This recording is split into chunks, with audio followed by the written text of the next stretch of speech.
Okay, so what you're going to be seeing here is there is an intellectual dark web member. I can't believe I'm using that name in all seriousness, and it's even crazier that this guy is using it in all that seriousness because, to my understanding, he at least seems to be like a smart, like respectable dude in general.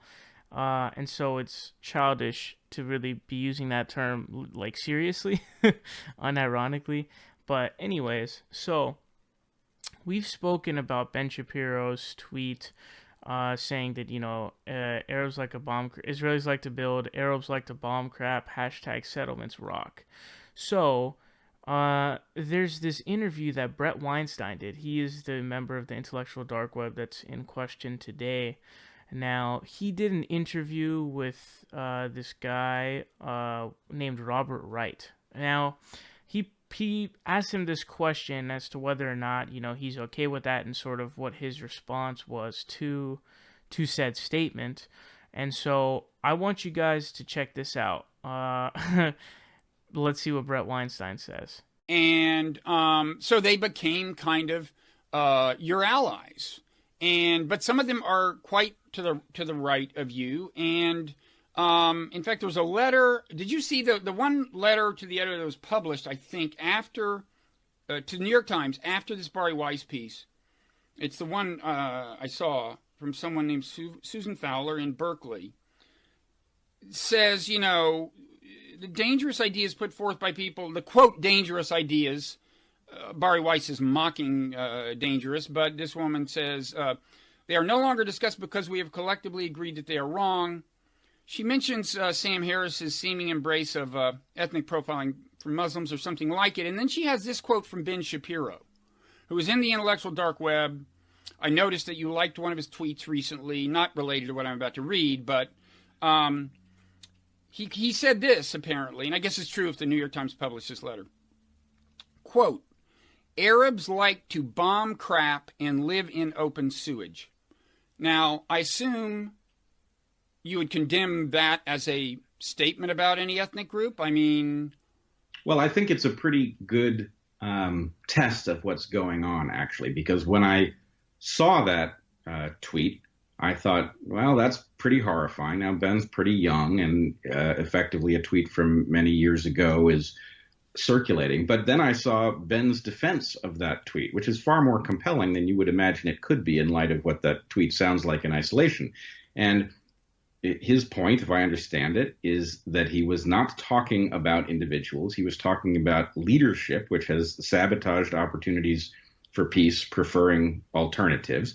And the thing that really surprised me was he said, not only am I, Ben, saying this in the present, but I was saying this then. Have a look at the thread in which the tweet that has been brought back into the present was extracted. And if you look at the sequence of tweets that it's embedded in, would I have tweeted it? Never in a million years. But do I think he's getting a bad rap based on what he apparently meant? Yeah, it's a terrible tweet, and it's extremely badly phrased for what he was trying to convey, and I'm not sure I agree with what he was trying to convey. But is it what it appears to be when isolated in a letter like Fowler's? No, it clearly isn't. So I would encourage people to look at the letter in the Times and to look at Ben's defense, and then hopefully the result of that is you start thinking for yourself about it. Okay, but just to make sure I understand, what was the context? I mean, this was a freestanding sentence. Arabs like to bomb crap and live in open sewage?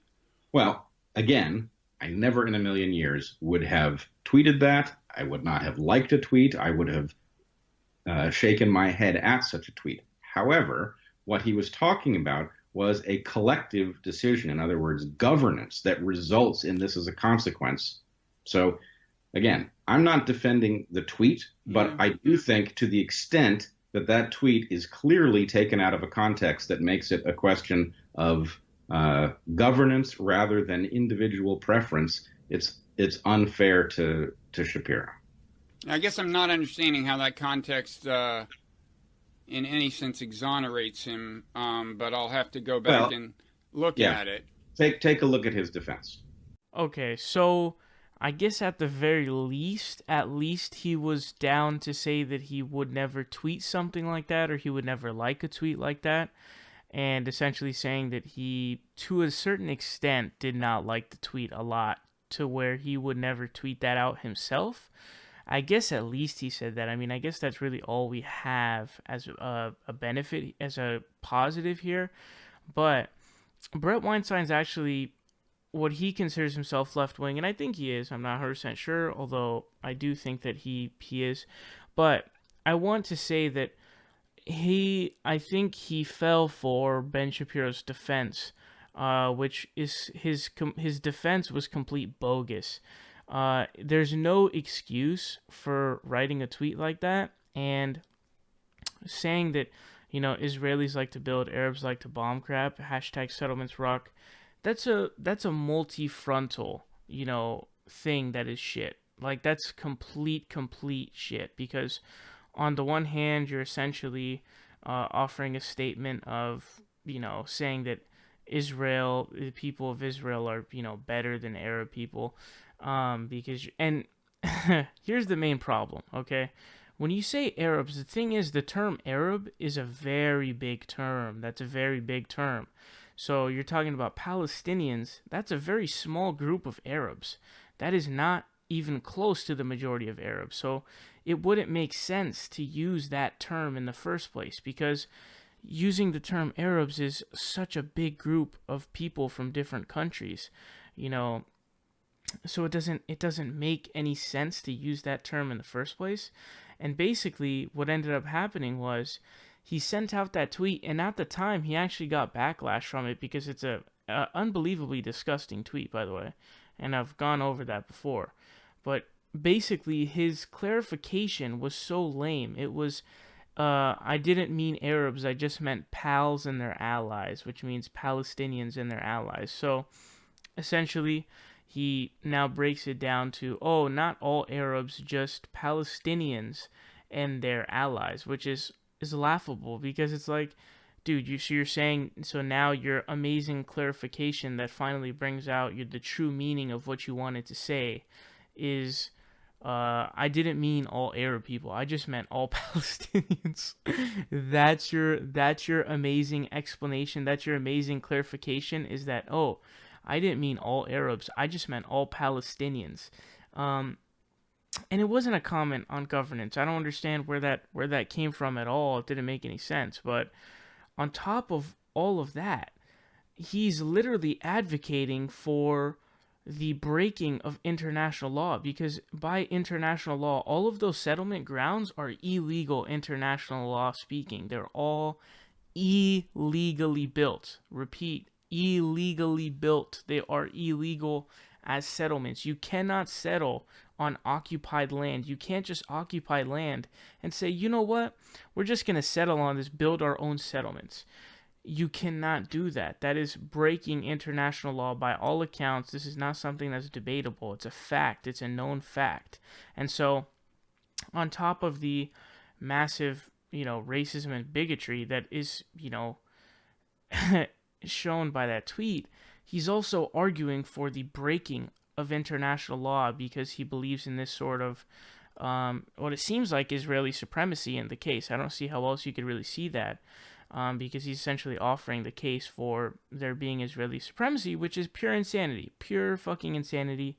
No, no ifs, ands, buts, no whatsoever. And so I mean, at least Brett said he wouldn't have supported that tweet, or he wouldn't have, liked a tweet like that or sent it out. But you should be out there 100% against this tweet, because it is not good in any way, shape, or form in terms of any defense being necessary whatsoever.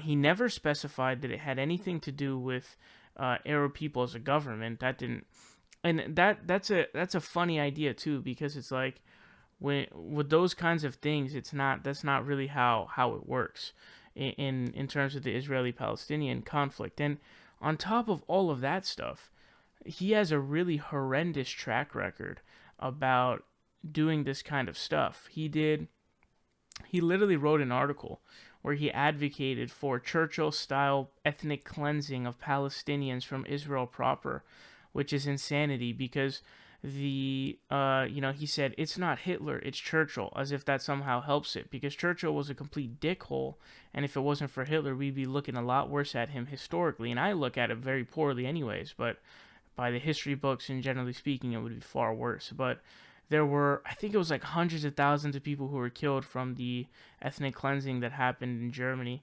So he did that, and he said that the Palestinian-Israeli conflict is, the Arabs are the dark and the Israelis are the light. So it's just insanity, man, and it's disappointing. It's disappointing because I thought Brett was pretty smart.